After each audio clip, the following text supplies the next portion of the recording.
patient by name Gnaneswar, age 47, came to our clinic by complaining, saying that he is not able to open his mouth from past 10 months. Then we evaluated the reason, why it is happened. He has a history that he suffered with a buccal cancer, that is called as oral mucosal cancer, which is treated in Chennai 10 months back, and after removing the cancer tissue, they have to keep some other tissue. To place the tissue, they have taken a graft material from the thigh, including blood supply. But unfortunate thing is the blood supply has cut off in the graft area and it becomes fibrous. Fibrous means it becomes thicker. So patient is not able to open his mouth properly.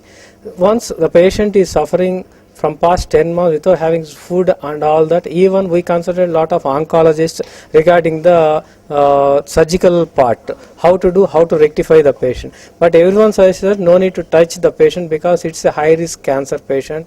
If you touch the patient, it will again regenerate back the cancer. Then we thought how to finish off this one.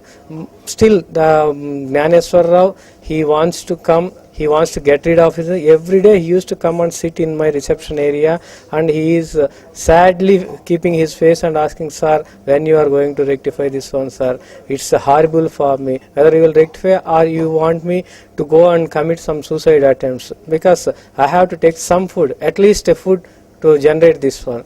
Yet finally we thought better, we have a laser facility in the KIMS Dental.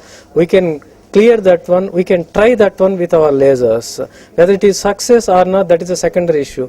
At least we have tried. As we are professionals, we have to do something judgment for the patient complaint.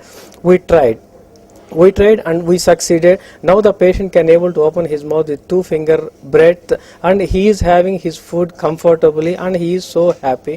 And we are proud to announce that we did that one in the KIMS Dental Clinic.